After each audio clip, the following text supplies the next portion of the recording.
Dieu, quand il crée l'homme, le premier métier, le premier ordre qu'il donne à l'homme, c'est de cultiver la terre et d'en prendre soin.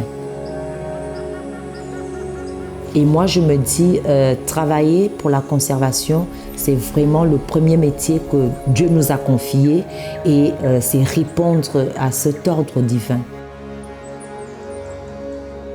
Et c'est vraiment un plaisir, un honneur d'être là-dedans, de faire ce que Dieu attend de nous.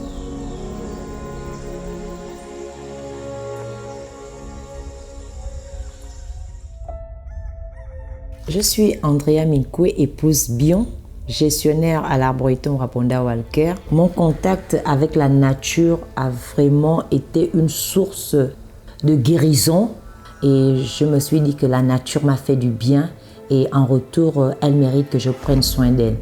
C'est ce qui m'a vraiment convaincue de faire partie de tout ce monde qui défend la nature. Mes missions consistent de manière générale à défendre la nature, lutter contre l'occupation illicite, promouvoir le développement touristique et bien d'autres choses. Quand j'entends Gabon, je vois premièrement la nature. Je vois la forêt, les eaux, tout ce que la forêt contient. Mais quand j'entends aussi Gabon, je vois le paradoxe. Le paradoxe entre cette merveilleuse nature et celles qui veulent la détruire.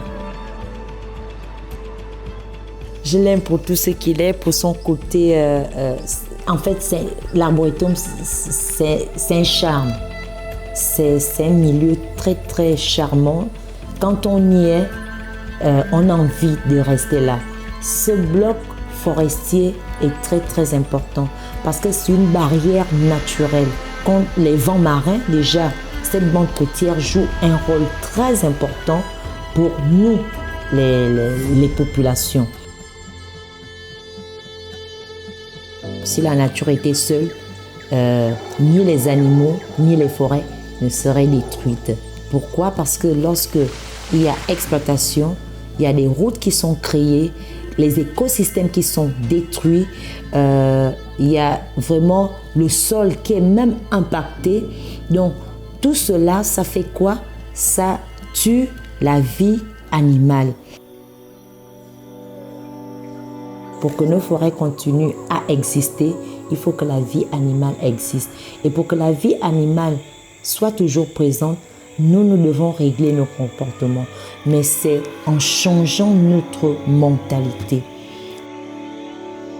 Déjà, si on détruit tout, nous-mêmes nous sommes détruits en fin de compte. Donc, protéger la nature, pour nous, c'est plus une nécessité, mais je dirais une obligation vitale. Et nous le faisons non seulement d'abord pour nous-mêmes, mais nous le faisons pour toute l'humanité. La nature, c'est moi. Et moi, c'est la nature. Encore que moi, je peux partir, mais la nature va toujours rester. Donc, comment je me sens entourée de toute cette nature? C'est tout simplement, on dirait, comme un poisson dans l'eau ou bien comme un oiseau dans l'air. C'est-à-dire, je suis liée à cette nature.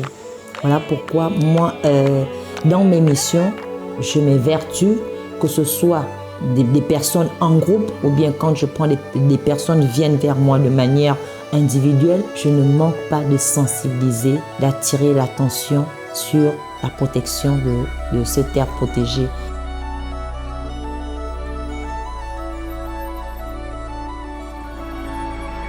Tout sacrifice amène un retour.